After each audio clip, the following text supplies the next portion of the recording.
good afternoon. Thanks for coming along. I think I'd call this a success today if everyone went home and went, I knew all that.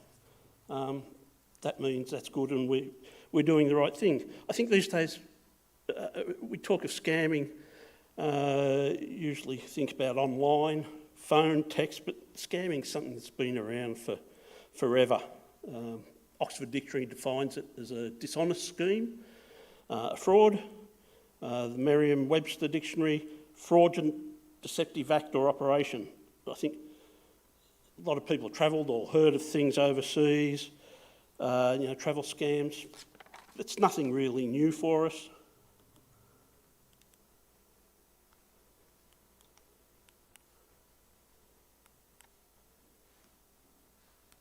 Thank you. Probably seen a lot in the news this week. Pardon me. Obviously, the Medicare scam is out there, but also there's been a lot of publicity because this past week has been Scam Awareness Week, which is run by the ACCC and the E-Safety Commissioner. And we like to try and be part of that. U3A has saw a need for trying to help people understand what they are. So quickly,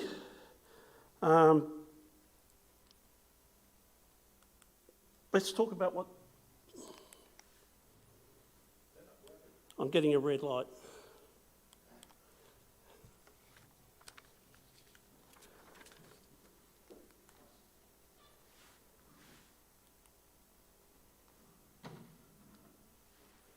Sorry for that. Technical person has the technical problems all the time.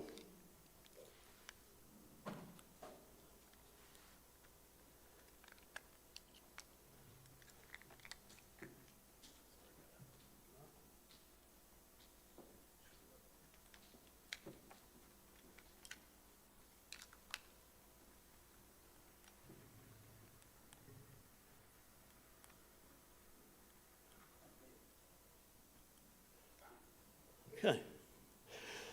So let's talk about scams in Australia. Reported to ScamWatch, reports on 12 financial institutions, $2 billion last year. 324 million reported to ScamWatch. That's 84% up on the previous year.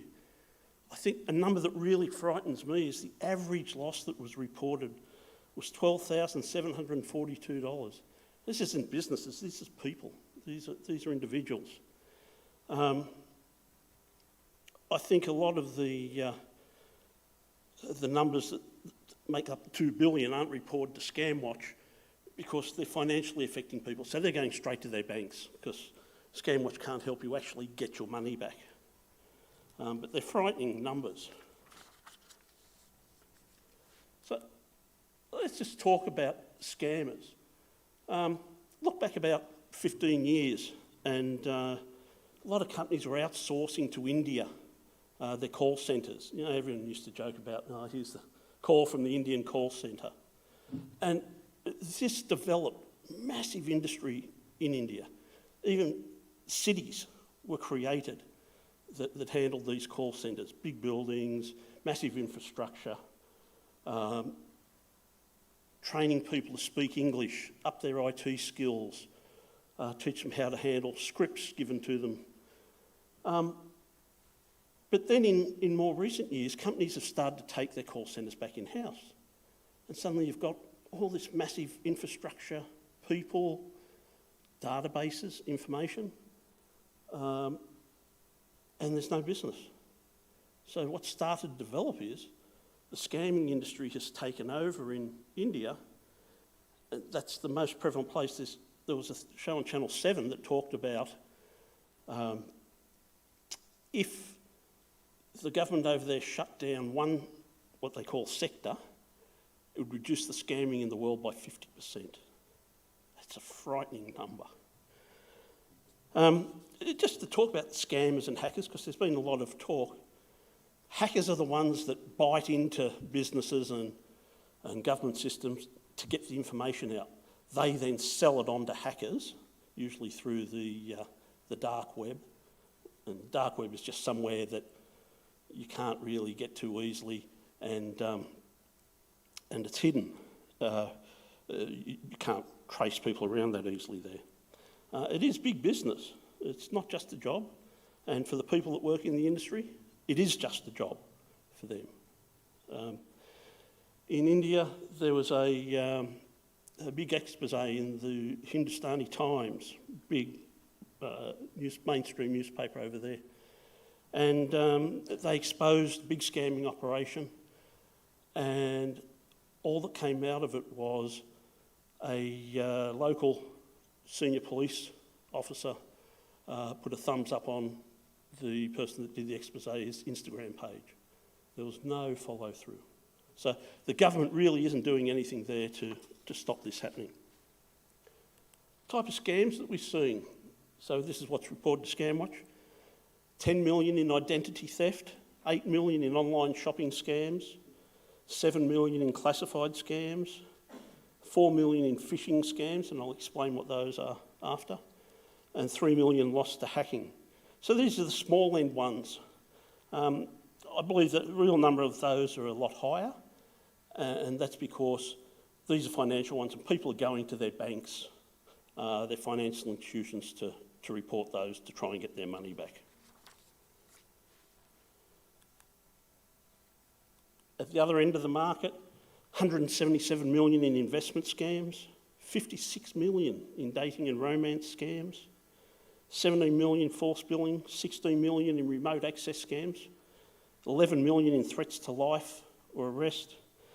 I think these bigger ones are something different again, because a lot of these are a bit more of a con, and you're effectively making a conscious decision to give money to these people, even though it's probably a bad decision. You're doing what they've asked you to, and it becomes a little more difficult there in getting your money back because of your consent to do that. By age, group reporting the highest loss are over 65, certainly our demographic. Same age group are also the most active in reporting.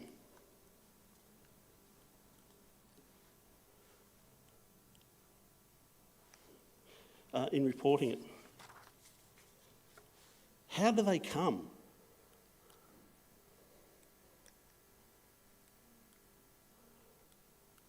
So not having the best day with this, am I? So 50% via a phone call. That's a lot. 23% by text message.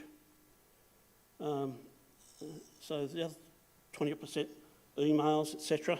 But it really highlights how much is coming through our technology. So let's talk about some types of scams. The phishing scam. Most commonly happens by telephone, but can also happen from texts and emails. They're called phishing, the same as like fishing, except the PH comes from phone. I'll go through what they are and how to recognise them.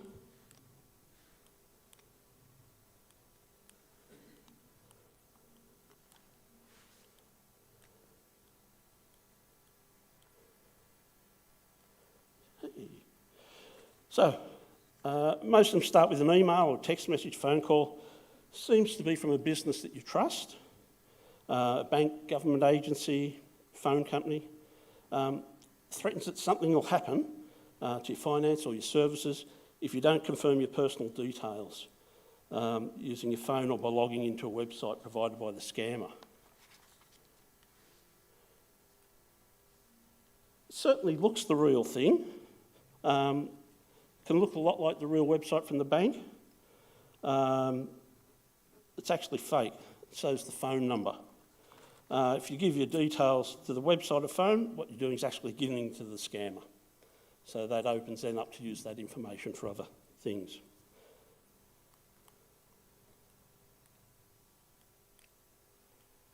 So what should you do? Never give your personal information or account details either by email or phone. If you're contacted out of the blue by someone claiming to be from a reputable company, never. If you're unsure about a telephone message or an email that you get, contact the bank or your phone supplier or something with a number that you have. Don't use the contact details they give. Use your information to contact them. Don't trust anyone that contacts you through a phone call or an email. You really have to be on the watch for that.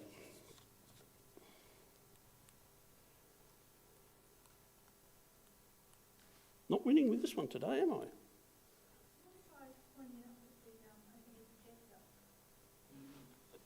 I will, but the receiver's just on the bench up there.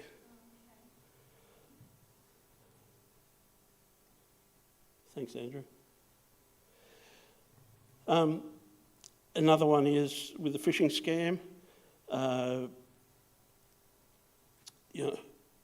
What should you do with it? Delete it. Don't let it sit around on your computer. Don't let it hang there for something to accidentally click on it. You can also help others by reporting it to ScamWatch, which is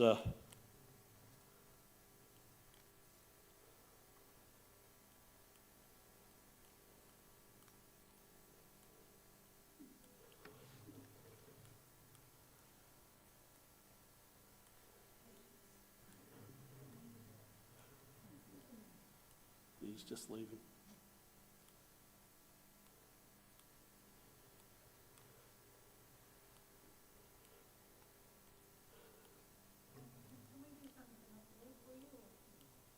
Yes.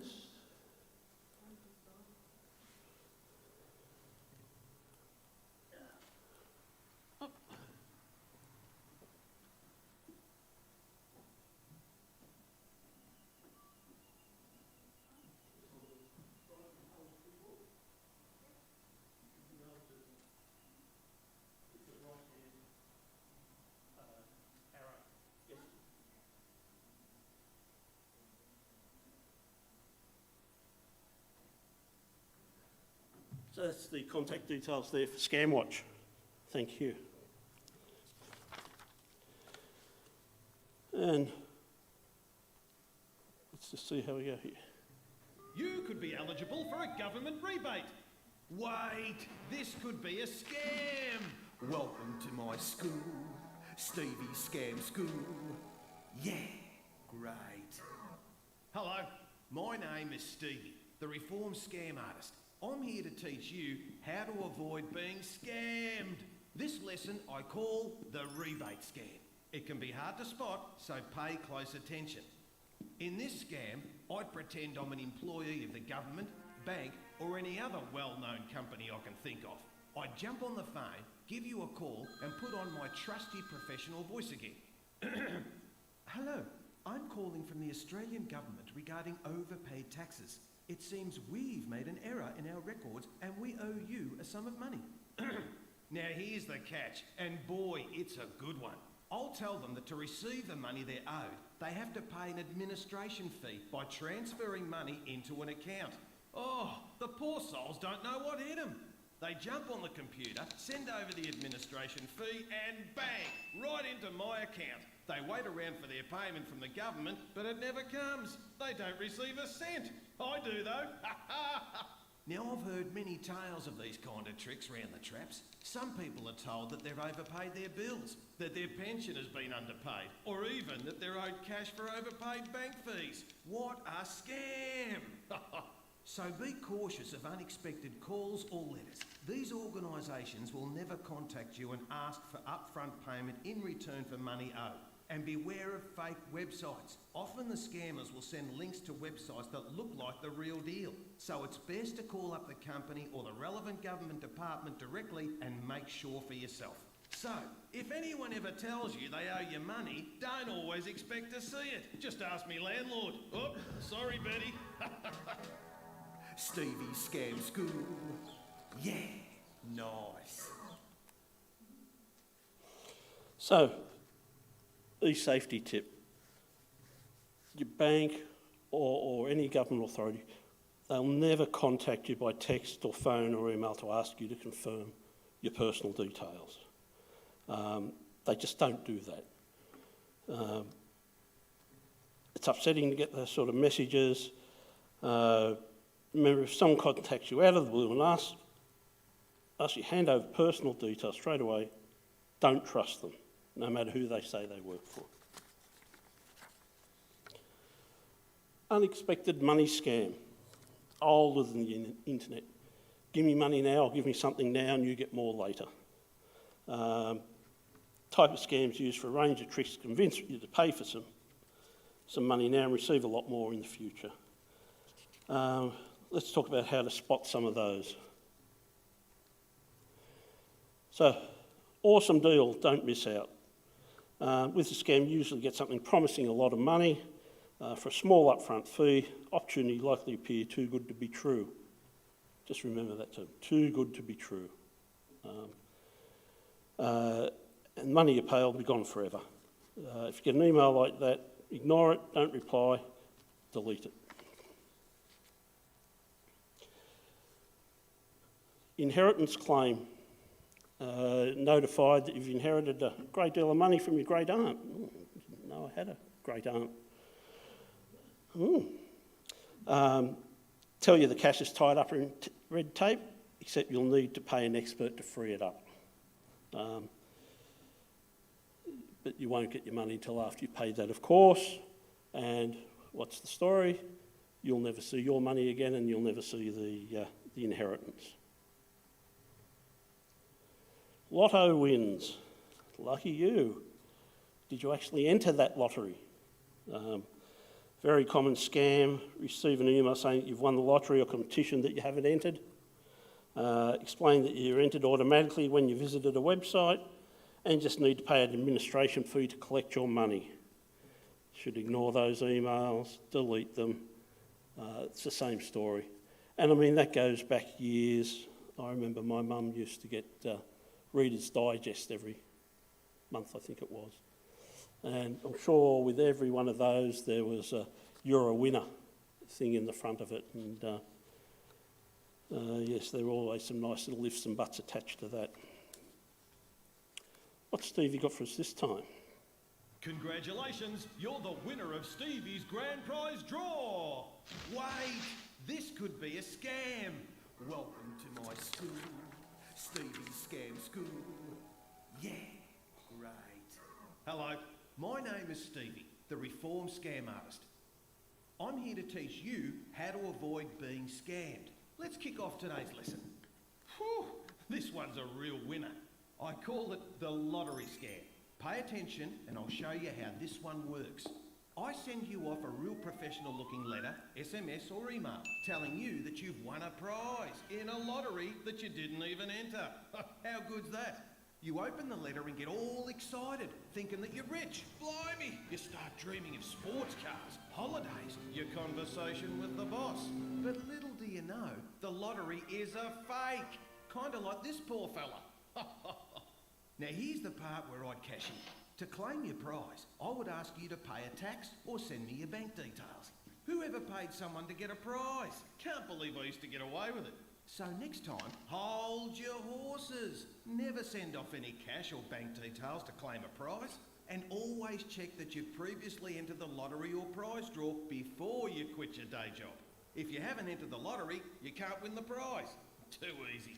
So remember, you've got to be in it to win it. And if you aren't in it, then I guess you can't win it. Pretty clever, huh? Stevie's Scam School. Yeah, nice. I'm sure in terms of unexpected money, we've all heard of the Nigerian prince.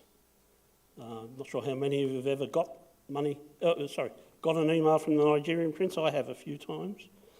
All about money that's either trapped inside the country or an inheritance that's political unrest, saying that with some financial help from you, can be released and you'll be generously rewarded. Yeah, same story, too good to be true. Although, let's be fair, who knows?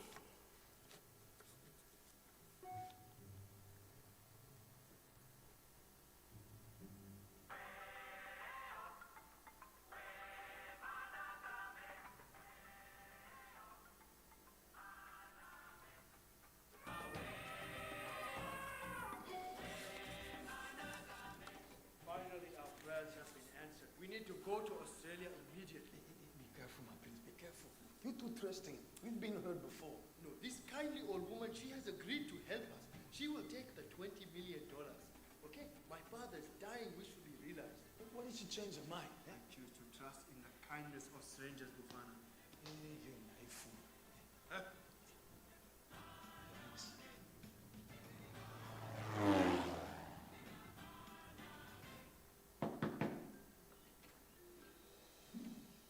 I am Prince Mahambi from the Central Bank of Nigeria. Hello. Not interested. Thank you. But we have millions of dollars to give you. Mom, it's a scam. Piss off. No, but...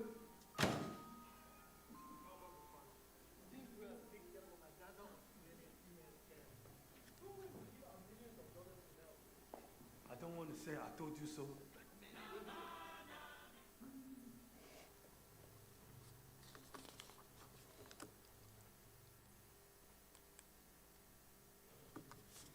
So, unexpected money scams. Completely safe and trustworthy? Don't think so. Sound too good to be true? They should be taken seriously and acted upon immediately. No, they're not at all safe or trustworthy, should be ignored and deleted. Sadly, yes, too good to be true, it usually is. And they should be ignored and deleted immediately.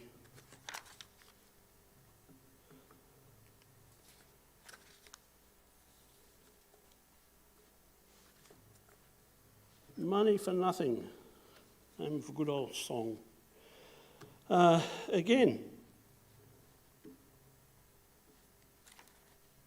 a bit like the unexpected cash. Give you money now, get more later. Older than the internet. Main purpose is to get you to give money to someone you don't know for something you don't fully understand. If you hand over money, you get nothing in return. Key to avoiding them, be careful about who you exchange money with online. Someone you've never had dealings with before emails you, asking for money for anything, should be a warning sign that something's wrong. The most common ones. Investment opportunity at discounted rate. That type of scam, you receive an email offering an opportunity to join a major investment at a heavily discounted rate. You'll be pressured into making a decision quickly, and they don't want to give you time to think.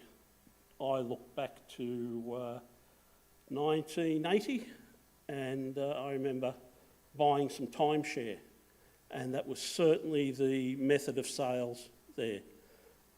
Too good a deal, here's a great price, got to make a decision now. And financially, lousy decision. Personally, it was a good decision, because I was too tight and never took holidays, so it forced me to take them. But it's that sort of pressure selling.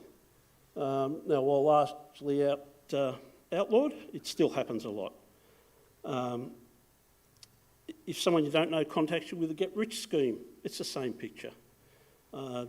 Chances are high that it's a scam. Or you see news stories coming to your news feed. You know, what are the top 3 shares that are being recommended to buy? Someone has an interest in these things. Don't hand over any money, delete the email. Next one is online dating scams. Often someone who is not who they claim to be, or they have an ulterior motive. They develop a relationship. This can take months, and then for some reason need financial help. They try and trick you into paying for things like fake emergency medical expenses or the airfares for them to come to you because they're in another part of the world, or their hard luck stories. And all you end up with is a drained bank account. And sadly, with the loneliness that's in the world, there are many people targeted for those things. Charity scams. They often happen after natural disasters. Scammers pretend to gather money for the victims, but really they keep it for themselves. You get an email or something asking for money for the charity, ignore it. Don't make a contribution that way. If you feel you want to do something, make it traditional way through a recognisable charity's website or a path that you know is genuine for the charity. Virus and hacking scams. There you get an email or phone call saying you have a problem that's been found on your computer. The person contacting you can help you. Well, they don't know that you've got a problem on your computer. You just have to pay them money and they'll help fix your computer. Don't be worried by that type of call or email. Try and get on, hang up or delete the email. Your computer doesn't have a problem, you don't need anything fixed. It's actually not possible for the caller to see someone on the internet and discover a problem with your computer. Now, there are other ways that can happen, and I'll talk about that later in remote access scams. So what can you do? Well, first thing you can do, delete them. Don't hang on to them. Don't let links get accidentally clicked at another time. Put them in your rubbish. You can report suspected spam or malicious emails. In your email account that you've got, there's usually a little icon or something at the top that has junk or something like that, junk or spam, and you click on there and that'll move it into the appropriate folder and it will mark that sender as being someone you don't want to get emails from. So over time that can help filter it out if you're getting a lot of emails. I know monitoring U3A's emails, we were getting a massive amount of junk mail and scam mail. And it took probably about 6 weeks to eventually filter that down, and we're still getting a decent amount, but not to the same level. You can also report them through ScamWatch. I think we go 2 slides there, please. And the next one. Did you know that on your phone, either Android or Apple, that you can block annoying and scam callers? We do have a little course we can do on that, or it's on the eSafety Commissioner's website. So if you get calls from a regular number that you don't want to take, you can block those calls on your phone. The problem these days is, as the title of the course talks about spoofing, that is where a caller can pick the number that shows on your phone that they're calling from. And so it can often be you don't see the same number twice from the same spammer. And they're just hard to get around. Let's have a look at another form of scams. This one involves iTunes cards. People are protected by 2 separate but equally important groups, the ACCC and their elite scam prevention unit, the ACCC. These are their stories.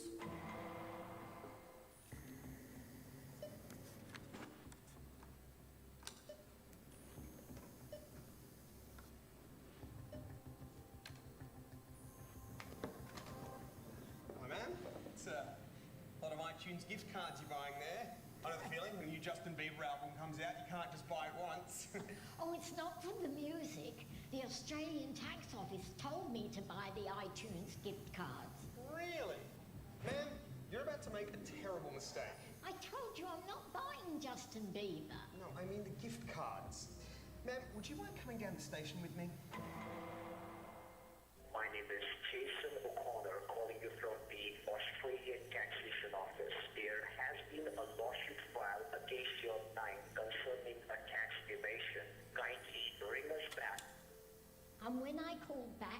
nice man said I could clear up the debt using iTunes gift cards.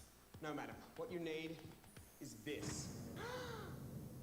Oh, that's right, ma'am. It's all here in the sealed section of the Australian Competition and Consumer Commission Monthly. Scam calls pretending to be from the ATO or Centrelink or Telstra ring you saying that you owe them money and say that you have to pay by buying iTunes gift cards. I knew this iTunes thing was dodgy. I bought several albums on the iTunes and they haven't mailed me a single CD. No, it's not iTunes, Chief. The gift cards are real, but once the scammers have the serial numbers, they sell them on the black market. But why gift cards? They're completely untraceable. And how much has been lost? Over $500,000. That's a lot of gift cards. It might be the scammer again. What do I do? Not much. I thought you were on maternity leave. Crime doesn't take maternity leave, but it should have the right to. No legitimate company or government agency will ever call you and ask you to pay for something using iTunes gift cards. If you receive a call like this, hang up immediately. Thank you, many C's. Now I'm off to buy some more gift cards for unscrupulous people who are just after my money. My grandkids.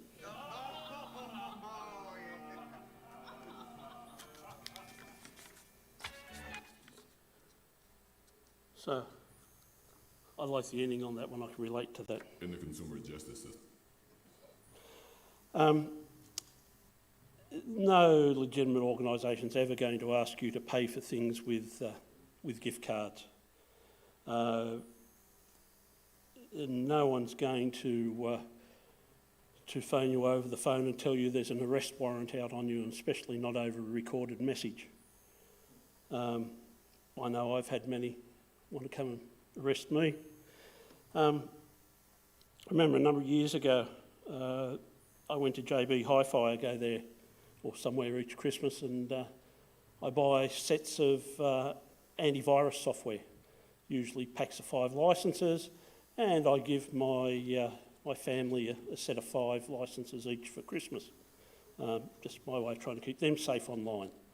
And I'm at the counter and paying for it, and the salesperson there was sort of questioning me. "Are you buying these for yourself?" Yes. "What are you using them for?" Because I had about 25 licences. And I explained. He said, "Oh, it's okay." And he was actually checking to make sure that they weren't a similar thing to the gift cards, that I wasn't being scammed and someone was looking to get those licences off me. So I thought that was pleasing that someone was actually on top of it. We'll look at 2 slides again, please.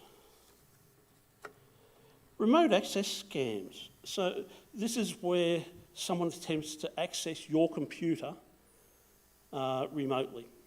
So they get you to download some software or something, and they'll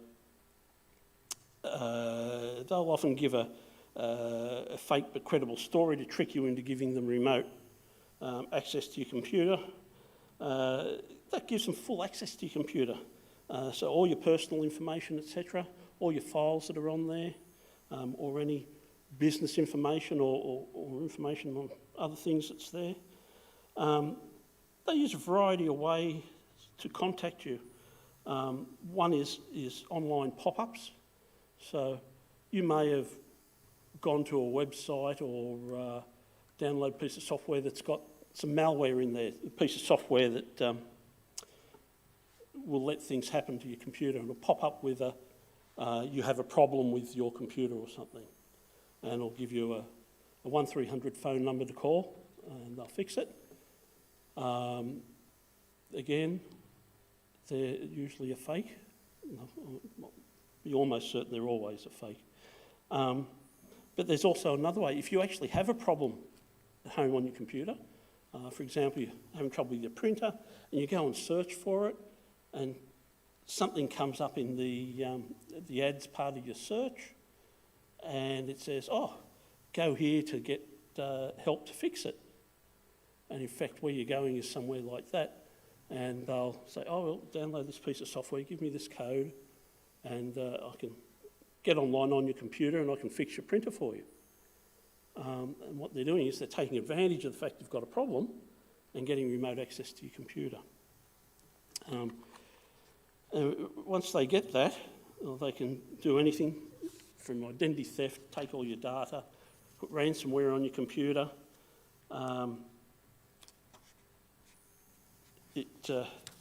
It's quite common. I had next one please. I had an issue a while ago. I'll talk about specifically later, where I got scammed, and whether it was coincidence or something to do with those scammers, a couple of weeks later I got a phone call supposedly from my bank, and I asked them which bank was it, and they happened to give me the right answer. And they hadn't asked any personal questions to identify me or anything, and all sounded good until she said to me, now I'll get you to Google search this, and we'll put a piece of software on your computer that'll stop you from having these problems in the future. And bang, the red flag went up, and nothing more from there. So you've got to be especially wary of calls about the online banking, especially with online banking. If you've had a number of hacks or issues, reset your password. You've got to be careful if you buy a new modem to fix your internet connection. Be careful where you buy it from. Within modems you can put settings in there that can grant other people access to that modem, and they can get into your system. So if you buy it from a disreputable location, they may be getting access to your equipment. Always keep your equipment updated with all the latest features. Help and support. Next page, please.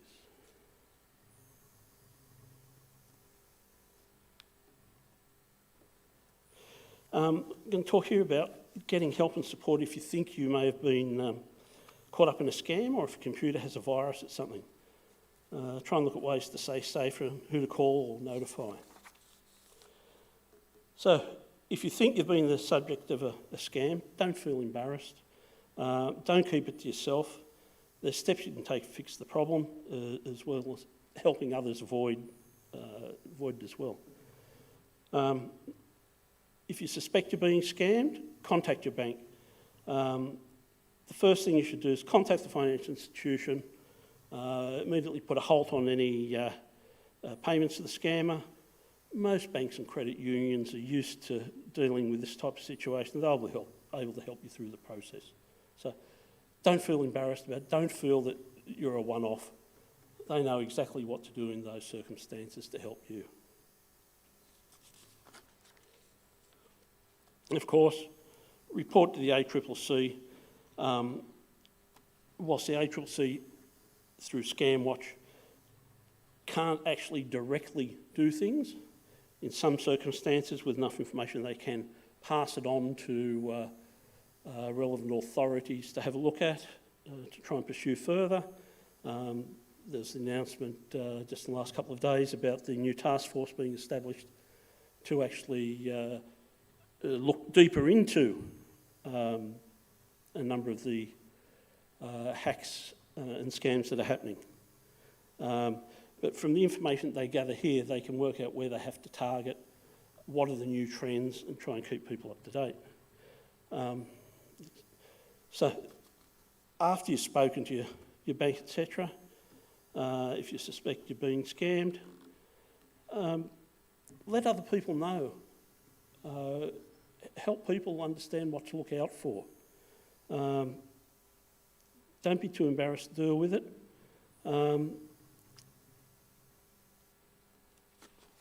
If you think your computer has a virus, it might be acting strangely. It might have got a virus in a file that you've downloaded. Either go through the process of identifying or dealing with a virus. So, you might get a message like this, depends on your virus software. If you don't have some virus software, put some on there. You can get it for phones, you can get it for computers, and you can get it for free. I use a paid one, but that's my personal preference. But there are products, AVG free, Vast free. You could just Google best free antivirus software. It doesn't have all the whiz-bang other features, but having something is better than nothing. So signs, message that says files being locked or you need to pay to unlock them. Some programs won't start. Websites open when you don't want them to. Pop-up ads come up. Computer runs slowly.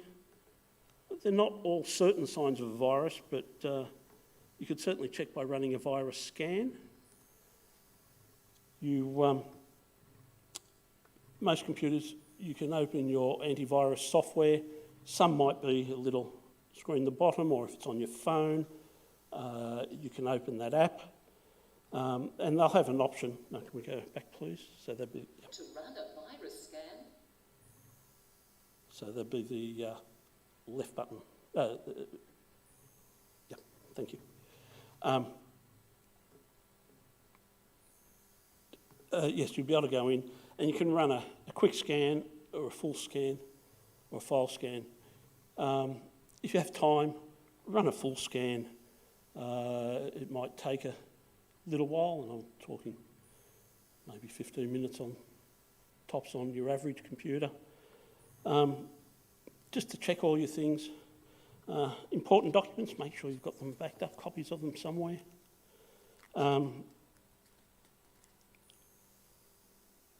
It really is important that you have something there and that you keep it up to date. 2, please. And the next slide, please. To run a virus scan, Mary first starts her computer's antivirus program by double-clicking the icon on her desktop. Next step is you can call the antivirus helpline. Most of your software providers will have a phone number you can call. And there they may be able to help you, or they'll have on their website frequently asked questions, or there might be a more information box if there's a pop-up that you've had that you said you have a problem. They may be able to walk you through a remedy. And then, of course, there's computer support, computer technician to help you solve the problem. That can be getting extreme, but sometimes it means you've got to go back to the start and scratch.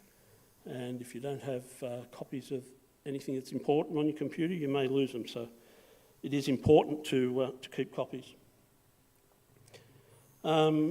Sometimes passwords are stolen. If you think that one of your accounts has been accessed by someone else, straightforward thing to do. Best thing, change your password.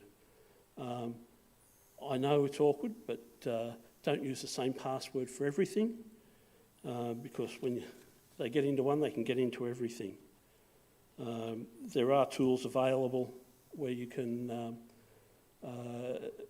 save your passwords too.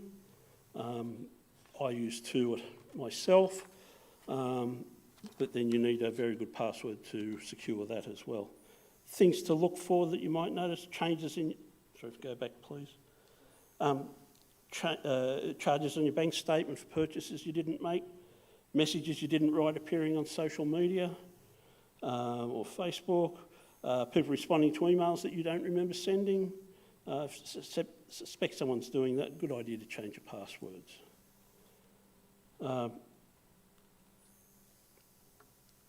Next slide, please. So you can usually go in to change your password. Most login panels you'll see an underline, see a link under the password box called Forgot Password. If you've forgotten it, you can still use the link to reset your password. Click on there. Sometimes it could be in your profile as a place to change your password. As a safety tip, if you can't find no password link. Have a look on their help page or their contact us page. And as I said, if you have the same password for multiple accounts, change them all. 2 slides, please. So, scams, all sorts exist. I ordered my wife some jewellery and they sent me a new fishing rod. You never know what's going to turn up. Sorry, my poor sense of humour. Let's go to the street and see what's happened to some people. I might start by asking you whether you've ever been scammed before. Yes, so I have one experience with the ticketing website. Basically, people will sell on second-hand tickets, and sometimes they're selling multiple copies of the same ticket, and often for, you know, prices 2-3 times in excess of the original ticket price. And I did get done by them once. I think I paid like $120 for a ticket that didn't end up working. What happened when you were nearly scammed? Oh, well, it was an email from, I think, someone who wanted to offer me a good time or whatever.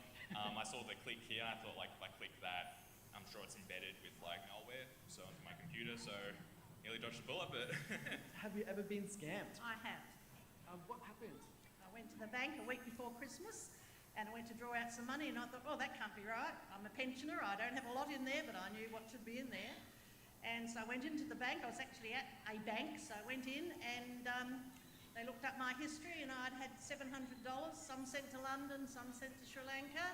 Well, I recently had an online scam. It was, it had the Telstra logo and it had the Telstra phone numbers, but the only difference was that they got the time wrong. And I called Telstra to make sure that it was legitimate or not, and it was fake. I had someone ring and say that my computer needed an upgrade and that I had to get on the computer and get into it and everything. And I went to the computer and then I went, no, hang on, that's weird. There was an attempt, but it didn't work. What did they try and do?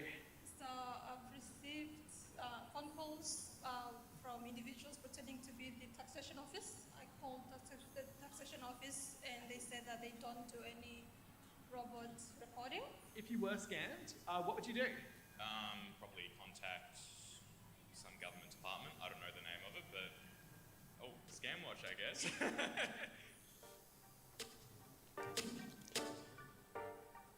Thank you.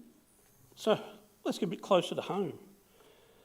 This is my travel money card. I've crossed out the card numbers, but it doesn't really matter because I cancel them pretty quick. So I got scammed a few months ago. Not sure how people got hold of my card numbers. They made a few transactions, $60, $60 and $40. I'd say they picked 60 because they were less than 100. Most people have got something set up to let them know about $100. The 40 was because the last 60 there wasn't that much left in the account. It's just something I use when I go overseas. Also a noticing little thing, the 37-cent charge there. Someone had put a check charge on it. You know, sometimes you go to a motel or something and they'll do an authorisation charge. Well, that's like that. They just put 25 cents on to make sure the details they put in are valid. That didn't actually get charged, it disappeared off there. But I immediately contacted my bank, cancelled my cards and lodged a dispute notice and got that money put back into my account after about 6 weeks. But yes, happens quite easily.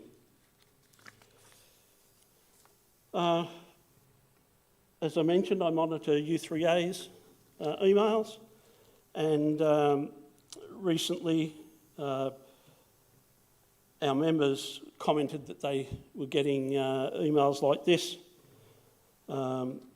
through a few of the U3A people. And really, if we think back to COVID, it's just like that. At some point, someone's got an email from someone, they've clicked on it, that's accessed someone's contact list, and bang, suddenly that's gone out to that set of contacts and that's gone out to that set of contacts.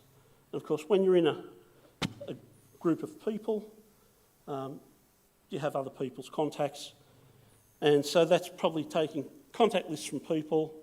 Scammers can then use that to start doing other things, and of course, as that goes around, they're just getting more and more people's data. This one doesn't, it's trying to tell me that we have a password issue about to expire. That's interesting because I manage all those accounts, and that's not the case. But again, more links they want us to click on to hand over our information and passwords. Mailbox is full. Has an error. Again, I manage that. I know that's not the case. More links. The next one. This looks innocent enough. Looking to offer some money through a charitable project. No links, nothing like that. But you could certainly see where that's leading.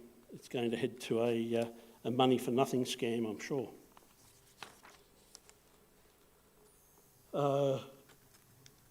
Another one, that same sort of picture. 3 years since deposited funds in the bank in our name. Well, honestly, I don't know how U3A isn't one of the richest organisations in the country. Offered money every week. And then more personally, text messages. Apparently I'd transferred money to Adam Rock. No. Australia Post want me to pay money to get a package delivered? No. All just scams. Restriction on a CBA account? No. DHL. Now DHL's an interesting one. I would say it's probably one of the better looking sets of scams. Again, there's a link to click on, but if you go over the page to the next slide, some of the emails and the links that you get look really quite convincing. But if you look closely, and the next page is a bit better, you can see up here, that is certainly not a DHL website address. But it's quite well covered, dangerous up there. That's probably a pretty good hint to me that it's not quite right. But they're very convincing. Now, how many people have seen these great little fun social media posts, put together a name for you, or what star sign you're born under, what trait did you inherit, childhood best friend's name, all pretty innocent things to share, people think, and I know I've got friends that share them all the time, and no matter how many times I tell them, they keep sharing it. If we go to the next page, more of the same. These, I'm picked on one particular lot here. These were all name tests, but there's a number of the same things out there. These sort of things, they're watching your social media accounts. They gather information, all might seem harmless, but remember that these organisations and hackers are quite advanced, and they have algorithms that gather pieces of information and put information together and automatically go trying things. And a lot of the information in here, whilst it won't necessarily give you a password, it potentially will give you, go back please. Google. Sorry, can we go back please? Everything. Right.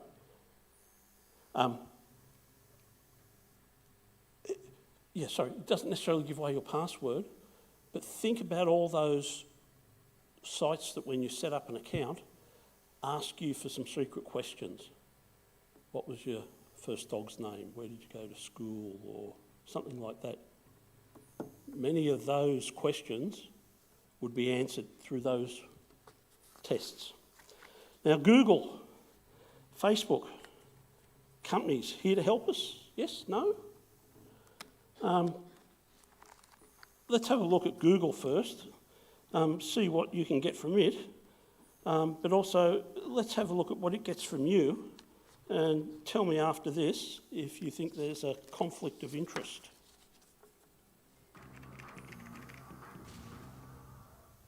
Google, you can use it for everything. Can everyone from hear this finding okay? photos of cats to finding photos of cats to... Is anyone here not looking at photos of cats? I'm shopping online Great. for a sushi costume for my cat. Good enough. Millions of us trust Google to search the web, but how trustworthy is it for online shopping? Check out viewer Becky wanted to buy her kids some rocking chairs for Christmas. So she Googled it, and one of the top results was zoxoro.com.au. She paid $380, but the presents never arrived. And tragically, to get last-minute replacements, she had to go to IKEA on Christmas Eve. Poor Becky. Christmas Eve is one of the 365 worst days to go to IKEA. Turns out Becky's experience with Zoxoro is not unique. They have hundreds of terrible reviews online, and they've been on the Office of Fair Trading list of most complained about companies in New South Wales almost every single month since they started publishing it. And if that's not bad enough, Zoxoro also sell a 5-pack of men's underwear for almost $40,000. Although you do get Free shipping. But despite all this, Google continued to run Zoxoro product advertisements in their results. At one point, Zoxoro had the 4th most product listings of any website on Google Australia. So why does Google lead shoppers to sites like Zoxoro? Huh? It's a good question. When you search something like, well, something else,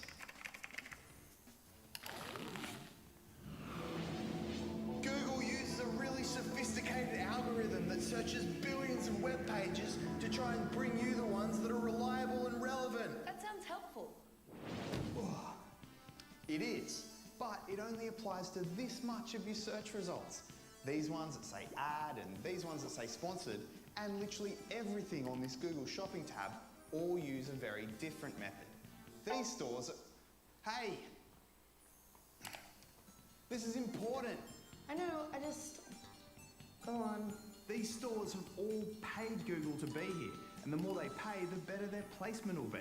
So a hat store might pay Google $1 per click for ads on search terms like felt hats. And for some bizarre reason, carpet water damage Melbourne costs around $90 a click. These craft beer and Beardall stands won't budge, even after a whole case of coconut water. I'll Google carpet water damage Melbourne. The advertising revenue from all these clicks really adds up. Google's got so much money they can make all their offices look like a spoilt child's bedroom. So Google is really two different systems working at the same time. There's good Google, that's designed to bring the most relevant websites to you, and bad Google, that's designed to bring you to the websites that pay Google the most.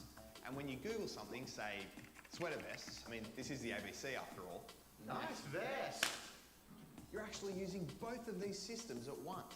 And if you click the Google Shopping tab or Shop for Sweater Vest with Google and miss this or this really prominent piece of text, you might not realise that you've switched entirely over to bad Google, and you're far more likely to get shown dodgy websites like Zoxoro. This doesn't mean that everyone who advertises with Google is bad, but it does mean that dodgy websites can use the paid model to get their links to the top, and plenty of them do. Come with me. Nice vest.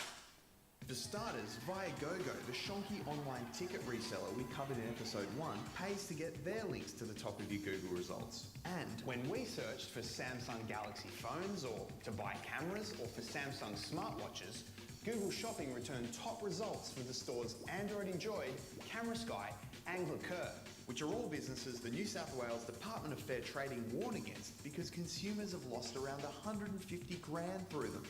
That's like 18 pairs of Zoxoro underpants. Not only that, it looks like Camera Sky have a 5-star rating, but that rating is for the camera, not the store, even though it's right under the store name, which is yet another way that bad Google can lead you astray. But Google suggests another option. It's... Oh, Zoxoro again? Yeah, where the camera's twice the price and might not even arrive. Where are we going? I want to find out why Google lets all these dodgy merchants run ads on their website. So we're going straight to Google's head offices. What do you have to say to people who've been scammed by stores on Google Shopping? So this is a children's play centre? Cool, I'll take an hour. Real Google told us that they conduct 4 different types of reviews of online sellers. But whatever their processes are, 6 months after we first asked Google about Zoxoro, they were still at the top of Google shopping results. And if Google had just Googled it, they would have found all the Zoxoro reviews they could possibly need. So don't trust stores just because they're at the top of your Google shopping results. Google sort them by profitability, not reliability. And if you come across a store that you don't know when you're shopping online, check some review sites. Good Google can help you with this. Or Bing. For more information, check out our previous segment on online shopping. If you used a credit or a debit card to make your online purchase and it never Thanks. arrived, then you may be eligible for something called a chargeback. Next Well, slide. that certainly sounds like a thing. For people who got ripped off by Zoxoro, like Becky. Thanks. See any conflicts of interest in that one? Let's have a look at Facebook and see if that's any different.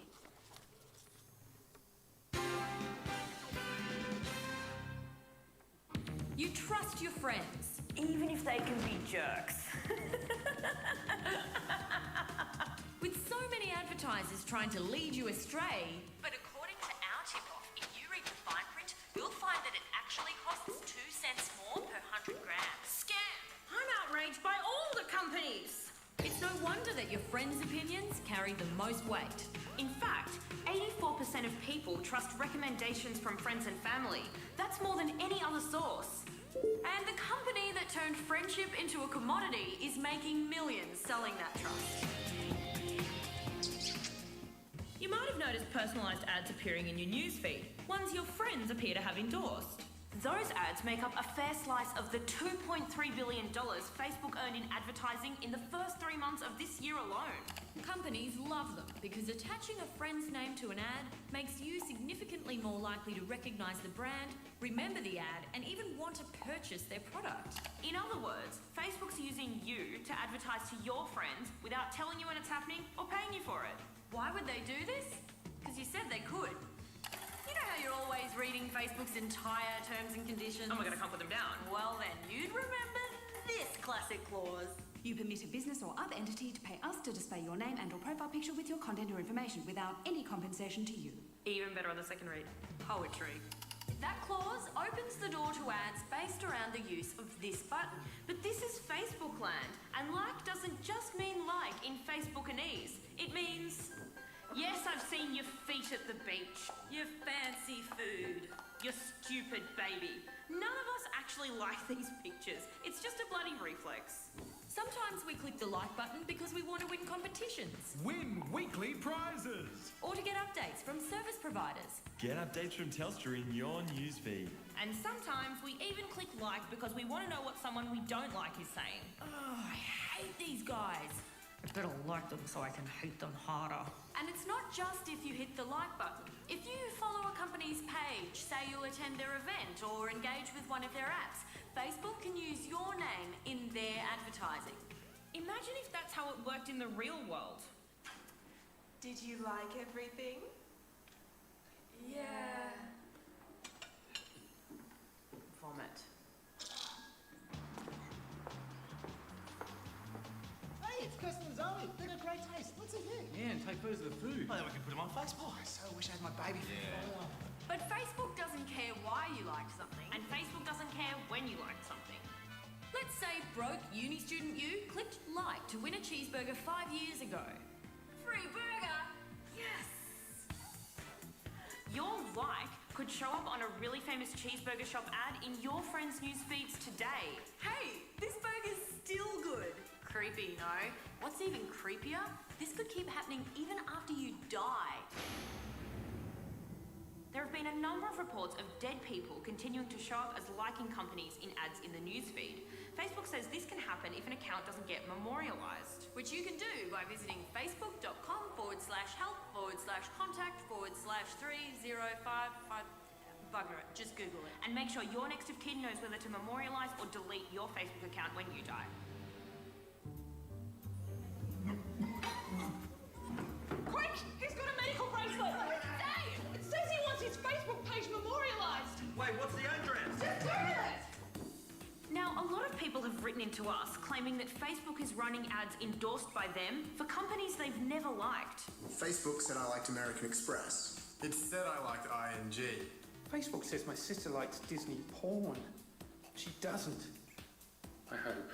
But every time we've looked into one of these complaints, it's turned out they had actually clicked like. Really? Ew.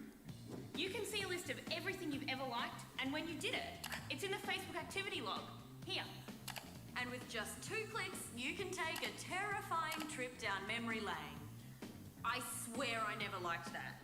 What? No way! Facebook says this sometimes happens by accident, often with a slip of the thumb on the Facebook app or any app that's connected to Facebook. That's the excuse I'm going for. And while you might not remember everything about your past, the internet never forgets. Can we get out of here, please?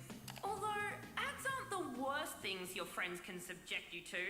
If you wanna be my lover, you gotta get with my friends.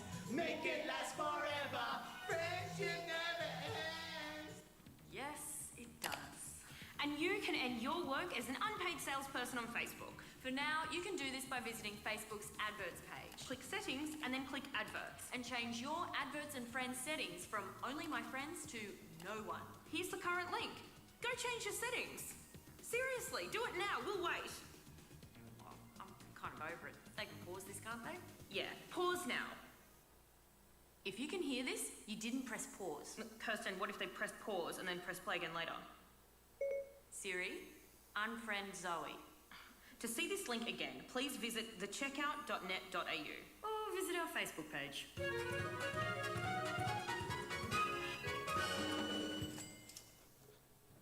You think that's a little bit similar? Same sort of story? Conflicts of interest? So, really with that, I just ask you to bear in mind, if you use those services, yes, there's good, but also be wary of what's being offered on it sometimes.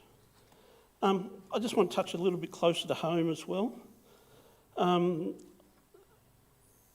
In the local Facebook group here, there's been a few ads for products, selling different things. This is one that I picked out.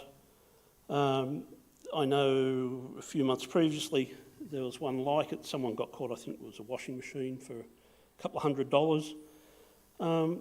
This particular post, whilst you can't see it, you can see it on here, there's no opportunity to comment. There's only ability to like it or share it. It talks about, if you go through and see more, first one to pay gets it, not first one to pick it up. If you actually go through and look closely, things like the plugs and the wall sockets, they're not Australian sockets, they're foreign sockets. You don't see steam heaters in this part of the world. Nothing says anything really about location. If you look at the person's profile, there's no information and nothing looks like this part of the world, and not one comment against any post.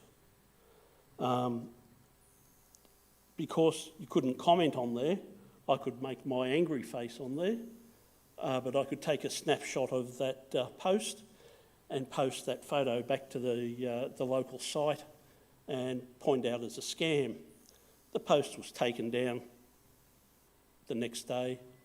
What pleased me more was the next week, another one very similar came onto the same local group, and before I could do anything, someone else had done exactly the same, taken a screenshot of it, put it back on there and said scam. So I felt that, where I talked before about sharing, making other people aware, that I'd help someone by being aware and sharing that same message. I'm going to leave it there for today. I'm hoping that some of you, that you've all got something out of this session. I will make one request, if I may, if you're willing. Over on the desk over there, I have some sign-in forms. We're doing this program as part of a grant U3A has from the federal government with the Be Connected program, trying to get seniors online and help them online. A lot of this session has been based on a couple of courses there, and if you're willing to give the details there so we can record that against our grant, it will help us acquit our numbers for that grant as well. No bank details. It does ask for some personal details. It does also say that some details are optional. You know, it is a hard one when I stand here and I do this sort of presentation, and then I go and ask for those details. It does feel very challenging. But yes, that would help us in meeting our objectives with the grant as well. Thank you. Appreciate your time for staying around today. Thanks.